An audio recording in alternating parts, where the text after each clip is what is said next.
Down and you're back here for a bowl game? A little weird? No, not weird at all. It's actually pretty fun. We've still got a lot of friends here in Houston. Obviously, we considered Houston home for a couple different stops when we were at Rice, and then obviously at the University of Houston. And so it's good to be back. This area has been really good to us in recruiting as well. So it'd be neat to see and practice in the new indoor over at U of H. I'm really excited. I hear it's off the charts, and we were obviously really proud of that. And so it'll be a fun few days. Does it feel like it's been a year? Feels like it's been about 7 years. Does your key card still work? I don't know. Oh, at U of H? Yeah. No, I don't know. Hopefully the building is a little bit more secure than it was when we were there. I think Mage has done a good job with that. Because then obviously the news of the day, you've had to suspend some guys today. How disappointed are you to have had to do that? Really disappointed. But when you break rules, there's consequences, and it stinks that they won't be able to enjoy this experience with their teammates. But we all know the consequences of our actions before we do them, and this is the price you pay. With Garrett being suspended, you pretty much have one guy there, right? Is there anybody behind? One tight end. We have one tight end, and we have two tailbacks on scholarship. Well, Tristan, but two tailbacks that have played in the game for us this year. So it'll be interesting to see. We've had to practice a little package with two backs and no tight end. We've had to practice. Our base offense is one back, one tight end, and then we've had to practice some. If the tight end and one of those tailbacks gets hurt, now you're playing the game in 10 personnel with 4 wide receivers, which is really difficult to run the football in that. But we've got a few things that we feel good if we need to do it. If something were to happen to Kendall, would you see a walk-on go in there? Would you? No, Andrew's shirt? we just 10 personnel. We'd go 10 or 20 personnel. Yeah. Coaches, if Malik's turf toe doesn't allow him to play, you're entering a game with probably missing 8 guys who have contributed to you recently. I'm talking about the guys who aren't playing, and suspensions, and that's not even including injuries. How do you approach a bowl game with 8 guys missing like this? We're going to have fun. We're going to have a blast, and we've gotten a lot better over the course of the last 3 weeks. We've still got some improving to do as we wind down the preparation, but this has been a blast. It's been great. I mean, you think about it, I mean, for 2 years in this program, they haven't been able to practice in the month of December. And so just to be able to practice and get that development under our belt, we're going to try to win the game, make no mistake. But I think the biggest takeaway from the bowl is just the development that we were able to achieve, and then the fun, and for having a good season, the fun and reward that comes with being in a bowl game. Is it safe to say Malik won't play because of that turf toe? Yeah, he's very doubtful at this point. Made the trip with us. He's round the clock treatment on that thing. It got worse in the Texas Tech game, and so like I said, we sent him to a specialist in Green Bay, Wisconsin, and we've been trying like crazy to get it back, and he wants to get back, but right now it hurts him to walk, let alone run and jump and cut. Will you get Elijah Rodriguez back for this game? Yeah, he'll probably start at left tackle for us. And what about Dorian Leonard? No, he's he's still in a boot, and had a pin put in his foot. So since Wednesday, you added 2 players. You can now talk about how big is adding Anthony Cook and Mikey Grandy to the team? Don't forget Deli. And yeah, we've added 3. Huge. This DB class is one for the ages, and obviously we've got to develop them and they've got to perform. But we've certainly given ourselves a chance in the back end there. And then Mikey he's got to play right away. I was looking out there though the other day, and I was encouraged. We've got, when you have Elijah at left tackle and Patrick at left guard and Shackelford at center and Derek Kerstetter at right tackle, those are 4 guys that'll all be back for us next year from that offensive line. They'll be bigger and stronger, and they'll be more comfortable. Now we need depth in a big way. We lose Jake McMillan, and hopefully Mikey can plug in there at some point, as well as I think Tope Amade's had a really good bowl prep. Obviously Denzel has played a ton of football for us, and he'll be a year older. JP Urquidez is 288 pounds now, which is hard for him to be, but he needs to be, and he continues to try to put that weight on. So I think the future is bright, especially knowing we got Mikey, and then we'll still be in the market for a grad transfer or maybe a May out junior college offensive lineman, and then Deli he's the best high school middle linebacker I've seen in a long, long time, and his relationship with Todd Orlando is off the charts.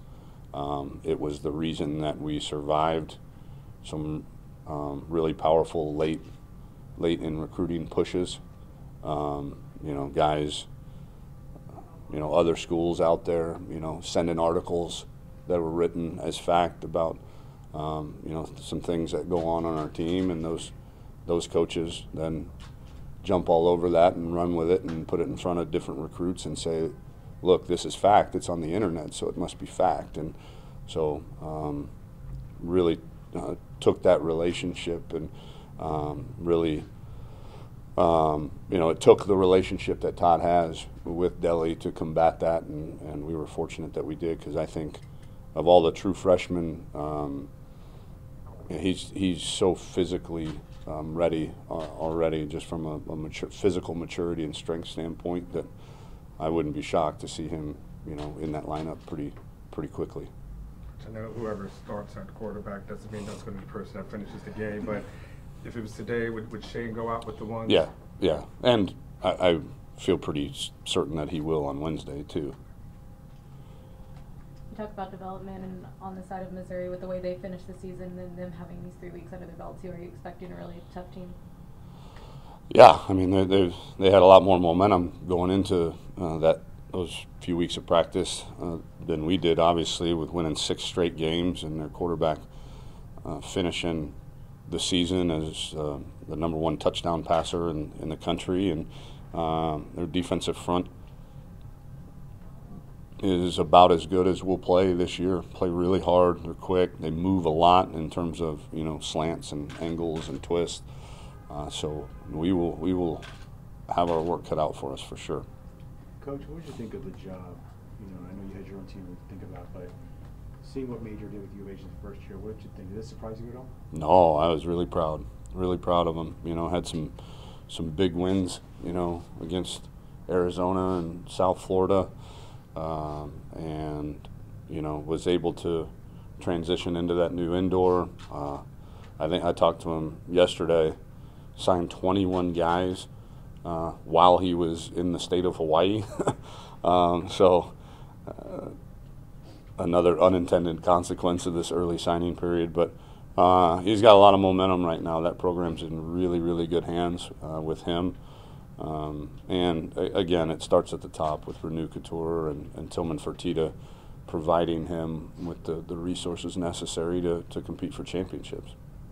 Obviously, losing LJ is tough, but does this sort of, I guess, present an opportunity for the receivers that came into the season, maybe as people were touting as the strongest position group, to guys like Colin and Reggie to sort of step up and respond? I would hope so. We need them to. They haven't been as impactful here these last few games for whatever reason. I'm not blaming them.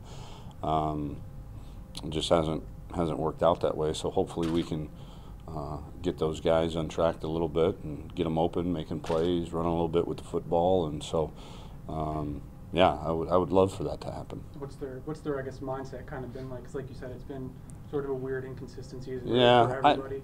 I don't think if you're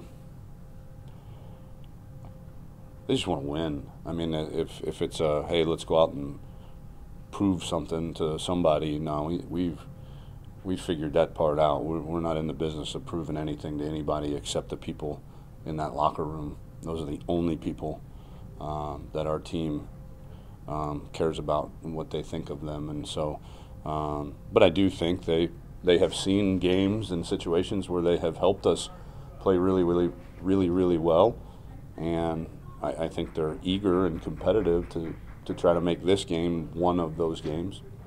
What's the schedule look like tonight, and then maybe over the next couple of days outside of the PR stuff? Tonight, it was pretty. The bowl people, we could have come in tomorrow, and I wanted to make sure that we came in tonight. We practiced yesterday morning, and that way it was important for me, for the kids, especially from Houston, to get home in the afternoon on Thursday and then spend the morning with their families. And then we only took 2 buses here, so a lot of guys drove themselves, and so we will have dinner at 6, a team meeting with HPD there to kind of give them the do's and don'ts of the city of Houston in the bowl game, and then they're off. I want them to have a good time. I want them to really enjoy this. But tomorrow is like a Tuesday practice, and so we had a lot of preparation for Missouri last week, and so we're not going to be on the field very long these next 3 days, but we still got work to do.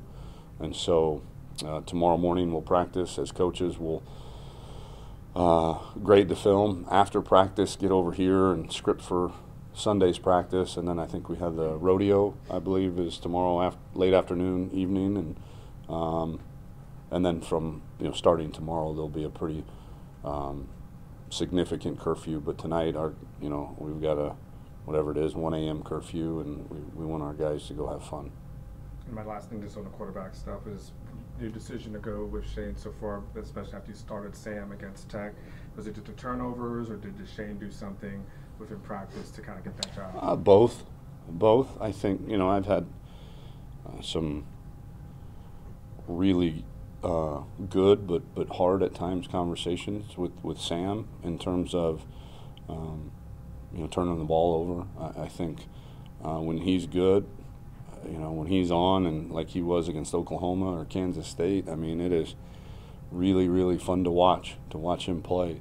But he's got to be more consistent in terms of protecting the football in critical situations, and so he's going to play. But I just felt like with the way that game ended, that we've got a guy in Shane that hasn't really done anything to lose his status on the team, and so they both had really good couple weeks of practice, and I'm excited to watch them both play.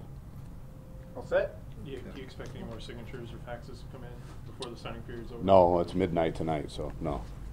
Cool, thanks.